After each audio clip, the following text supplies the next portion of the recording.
আজকে আমি আপনাদের এমন একটা বিরল রঙের দেশি মাছের সাথে পরিচয় করে দিব যেটা এর আগে আপনি কখনোই দেখেননি। হাই, আমার নাম অর্ণব আর আমি আমার ভিডিওতে প্রাণী সম্পর্কে নতুন নতুন জিনিস দেখানোর এবং শেখানোর চেষ্টা করি। যেটা হয়েছিল ঈদের 4-5 দিন আগে হোয়াটসঅ্যাপে একজন আমাকে মেসেজ দেয় যে ওনার কাছে একটা বিরল রঙের মাছ আছে। তো আমি একটা ছবি দেওয়ার জন্য বলি, উনি একটা ছবি পাঠায়। আমি দেখলাম যে উনি একটা বাকেটে কিছু দেশি মাছ ধরছে, ওইটার সাথে একটা অরেঞ্জ কালারের মাছ আছে। ওইটা কি মাছ এটা সম্পর্কে আর একটু ভালো মতো বোঝার জন্য আমি বলি যে আপনি আরেকটা ছবি পাঠান। তো উনি আরেকটা ছবি পাঠায় এবং ওই ছবি দেখে তো পুরো মাথা খারাপ হয়ে গেছে। এটা একটা অরেঞ্জ কালারের টাকি মাছ। আমরা নর্মালি যে টাকি মাছগুলো দেখি ওইটাই জাস্ট অরেঞ্জ কালারের। এই মাছটা দেখতে এমন কেন হয়েছে অথবা এর মিউটেশনের নাম কি সেটা আমি একটু পরে বলতেছি। মাছটা কিভাবে সংগ্রহ করছি সেটা আগে বলি। ছবিটা দেখার পর সবার আগে যেটা মাথায় আসছে যে মাছটা কি এখনো আছে কিনা, না খায় ফেলছে। তো আমি ওনাকে মেসেজ দেই, বলি ভাই মাছটা কি আছে?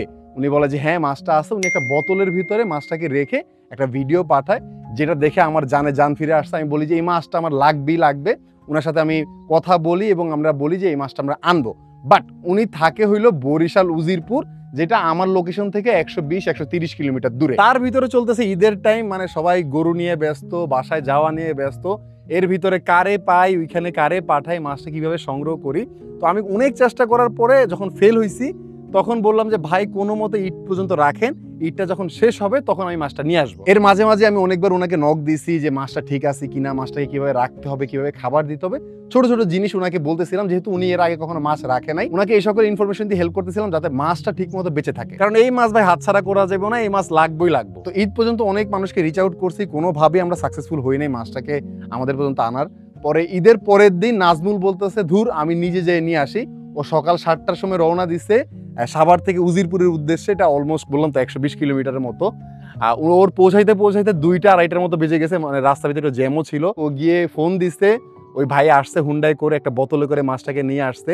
এবং যখন মাছটা নাজমুলের হাতে দিছে তখন নাজমুল যখন আমাকে ফোন দিয়ে বলছে যে মাছটা আমি হাতে পাইছি ভাই, আমি মানে করো পুরো লাফালাফি করতেছিলাম যে ভাই তাড়াতাড়ি চলে আয়।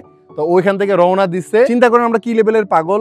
সকালবেলা রওনা দিয়ে বরিশাল পৌঁছাইছে দুপুরের সময়, ওইখান থেকে মাছটা নিয়ে আবার ওইখান থেকে রওনা দিয়ে রাত 10টা বাজে ও আবার সাভারে ব্যাক করে। এখন মাছটাকে দেখানোর আগে কিভাবে রাখছি সেইগুলো দেখানোর আগে এই মাছটা কেন এরকম দেখতে হয়েছে অথবা এই মিউটেশনটার নাম কি। প্রথম দেখে আমি যেটা মনে করছিলাম মাছটা হয়তো অ্যালবাইনো হইতে পারে, কিন্তু অ্যালবাইনো অ্যানিমেলের একটা বড় বৈশিষ্ট্য আছে, ওদের শরীরে মেলানিন থাকে না। মেলানিন হলো আমাদের শরীরে চামড়া, চুল এবং চোখের কালারের প্রডিউস করার জন্য মেলানিন প্রয়োজন। আর অ্যালবাইনো অ্যানিমেলের শরীরে মেলানিন থাকে না, যার কারণে ওদের পুরো শরীর হয় ফ্যাকাশে এবং চোখের কালার হয় পিঙ্কিশ অথবা রেডিশ। কিন্তু কিছু কিছু মাছ এবং রেপটাইল আছে যারা অ্যালবাইনোতে ইয়েলো কালার শো করে। তো আমি ভাবছিলাম যে আমাদের যে মাছটা ওইটা হয়তো অ্যালবাইনো। তারপর যখন মাছটাকে আমরা হাতে পাই, হাতে পাওয়ার পরে যখন কাছ থেকে দেখার পরে দেখলাম ওর চোখ লাল রঙের না, ওর চোখ হলো কালো রঙের, যেটা অ্যালবাইনো অ্যানিমেলের বৈশিষ্ট্য না। তো যেহেতু আমাদের মাছটা হলো হলুদ রঙের এবং কালো চোখের, এটা হলো একটা জেন্থিক মিউটেশন। জেন্থিক হলো একটা জেন্থস ওয়ার্ড থেকে আসছে, গ্রিক ওয়ার্ড থেকে আসছে, যার মানে হলো ইয়েলো। জেন্থিক মিউটেশনের অ্যানিমেলের সারা শরীর হবে হলুদ রঙের অথবা সোনালী রঙের এবং ওর চোখ হবে কালো রঙের। এটা একটা জেনেটিক্যাল মিউটেশন। আর ওয়াইল্ড অ্যানিমেলের ভিতরে এই জিনিসগুলো দেখতে পাওয়াটা খুবই রেয়ার। যেহেতু আমাদের হাতে একটা জেন্থিক মানে ইয়েলো মিউটেশনের টাকি মাছ হাতে পড়ছে, এটাকে আমরা রাখার চেষ্টা করব এবং এটাকে ফিউচারে হয়তো আমরা ব্রিডিং করার চেষ্টা করব। তো এটাকে আমরা এখন কিভাবে রাখছি সেটা চলেন আপনাদের দেখাই। মাছটাকে দেখানোর আগে ওর সাথে আরেকটা মাছ ওনারা দিছে আমাদের, মানে একদম সিমিলার মাছ, সিমিলার প্রজাতি। জাস্ট এটা হলো নর্মাল কালার আর ওইটা হইলো আমাদের জেন্থিক মানে গোল্ডেন কালার। তো নর্মাল মিউটেশনটাকে মানে নর্মাল মাছটাকে আমি দেখাই। আমাদের দেশীয় টাকি মাছের দিকে আসো, দেখা যায় সেখান থেকে আমি বের করে দেখাই। এই ঠিক আছে, এটা হলো নর্মাল কালারটা। আচ্ছা এগুলোর উপরে কেন যে এগুলা দিয়ে রাখতেছি একটু পরে এক্সপ্লেন করতেছি। আমরা এটার উপরে এখানে আমাদের সেই রেয়ার মাছটা আছে, এগুলো আমি কেন দিয়ে রাখছি এটার উপরে বলতেছি। কারণ এই মাছগুলা প্রচন্ড লাফায়, আর আমরা যেহেতু এত প্রিপারেশন নেওয়া ছিল না, আমরা হয়তো কিছুদিনের ভিতরে এটার ঢাকনা তৈরি করে দেবো নেট দিয়ে, যাতে করে লাফায়া ভাইগা না যেতে পারে অথবা নিচে পড়ে মরে না যায়।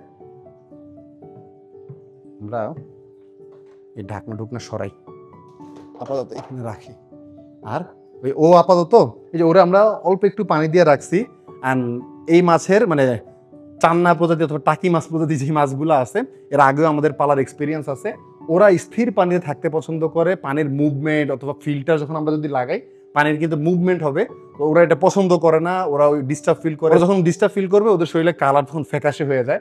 এজন্য ওদেরকে অল্প পানিতে রাখতে হয়। আর ওরা অনেক টলারেন্ট করতে পারে, পিএইচ অনেক টলারেন্ট করতে পারে।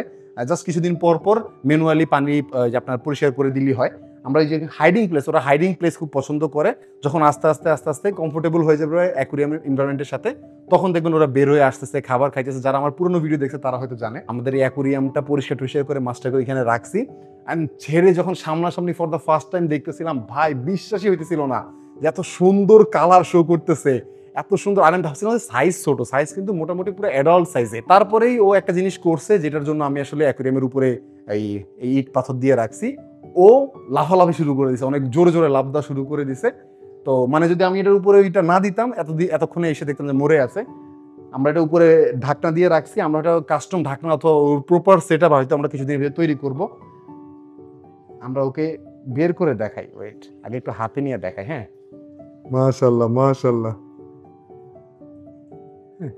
চোখটা আপনি যদি দেখেন, একদম কাছ থেকে চোখ দেখা, চোখটা দেখেন ফুল ব্ল্যাক। যদি অ্যালবাইনো এনিমেল হইতো অথবা অ্যালবাইনো ফিশ হইতো তাহলে ওর চোখ হইতো আপনার রেড কালারের। আর সমস্যা নাই, টাকি মাছ খুব হার্ডি ফিশ, ওরা পানির উপরে অনেকক্ষণ থাকতে পারে, বাট আমরা ওকে ডিস্টার্ব করবো না, জাস্ট দেখানোর জন্য। ছেড়ে দেখায় আবার, বিসমিল্লাহির রহমানির রহিম। Oh just look at the fish ভাই, look at the gorgeous beautiful দেশি টাকি মাছ উইথ জেনেটিক মিউটেশন। অসাধারণ অসাধারণ, খুবই রেয়ার, এটা কিন্তু খুবই রেয়ার। তারপর ওয়াইল্ড থেকে ধরা, সাধারণত জেনেটিক মিউটেশনের কারণে যেহেতু ওদের শরীর ইয়েলো কালারের হয়ে যায়, ওদের শিকারের সম্ভাবনা বেশি, মানে ওরা শিকারের কবলে পড়ে যাওয়ার সম্ভাবনা বেশি হয়। মানে মাছ খেয়ে ফেলে যে সকল পাখি, তারপরে বড় মাছ, ওদের কবলে পড়ে যাওয়ার সম্ভাবনা অনেক বেশি থাকে। বাট এই মাছটা এত ফুল অ্যাডাল্ট সাইজ পর্যন্ত বেঁচে ছিল, খুবই মানে অসাধারণ একটা ব্যাপার, খুবই অসাধারণ একটা ব্যাপার। এটা শরীরে হালকা হালকা কালো কালো কয়েকটা খোলস আছে, খোলসই তো বলে না এগুলা, যে এমন না যে ইনফেকশন, ওগুলো ওটা কিন্তু ইনফেকশন না। কালো কালো যে দাগগুলো আপনি দেখতেছেন ওইটা জাস্ট ওরই এই আপনার খোসা, খোলস যেটাই বলেন আর কি। অসাধারণ অসাধারণ। এখন এই অসাধারণ সুন্দর মাছটা নিয়ে আমাদের কি প্ল্যান? আমি এর অনেকদিন আগেই বলছি, আমরা আমাদের অ্যাকুরিয়ামে দেশি মাছ অথবা আমাদের চ্যানেলে আমরা আমাদের যত রকমের দেশি মাছগুলো আছে এগুলো নিয়ে মানুষকে ইন্সপায়ার করব। আমাদের দেশে অনেক সুন্দর সুন্দর দেশি মাছ আছে, তো আমরা মানুষদের ইন্সপায়ার করবো এই সকল দেশি মাছ পালার জন্য। তো এরপরে কিছু কিছু এরকম দেশি মাছের মানে সুন্দর সুন্দর মিউটেশন, হ্যাঁ, এই সকল কালেক্ট করা অথবা এগুলাকে ফিউচার যদি আমরা এটাকে অ্যাকুরিয়াম এনভায়রনমেন্টে সেট করতে পারি, তারপরে আমাদের সেকেন্ড লক্ষ্য থাকবে মাছটাকে ব্রিডিং করা। চান্না কিন্তু খুব ইজিলি ব্রিড করা যায়, স্পেশালি এটা হলো ডোয়ার্ফ চান্না, মানে এই সাইজের থেকে বেশি একটা বড় হবে না, আর একটু মানে যদি বড় হয় আর কি। মাছটা আপনার কেমন লাগছে অবশ্যই কমেন্ট করে জানাবেন। ফিউচার ভিডিওতে ব্রিডিং প্লাস অন্যান্য যত ডিটেলস আছে এন্ড ওকে একটা সেট আপে সাজানো প্লাস যত কিছু আছে এগুলো আমরা দেখানোর চেষ্টা করবো। মাছটাকে যাওয়ার আগে আরেকবার একটু দেখাই দিয়ে আসো। মাছগুলো যেহেতু ওয়াইল্ড কড ফিশ, একটু লাফালাফি করতেছে, ছটফট করতেছে, অসাধারণ অসাধারণ। আর আমি যদি এখন এটা কি করি, ওই যে ওর যে ঘরটা আমরা সরাই ফেলছি, এটা জাস্ট, হ্যাঁ, আমরা বললাম না স্নেক হেড মাছ, মানে আমরা টাকি মাছের আগে অনেক পালছি, তো এটা আমাদের জন্য খুবই নর্মাল বিষয় যে আমি কাছে কাছে কাছে এখন দেখো ভিতরে ঢুকে যাবে। ওরা হাইডিং স্পট খুব পছন্দ করে, আপনি ওকে হাইডিং স্পট দিলেই যে গায়েব। এই ছিল আজকের ভিডিও। ফিউচারে ওর আরো আপডেট জানার জন্য চ্যানেল এবং পেজের সাথে থাকবেন। আজকের ভিডিও পর্যন্ত সবাই ভালো থাকবেন, সুস্থ থাকবেন। আসসালামু আলাইকুম রহমতুল্লাহ, দেখা হবে পরবর্তী ভিডিওতে। টাটা।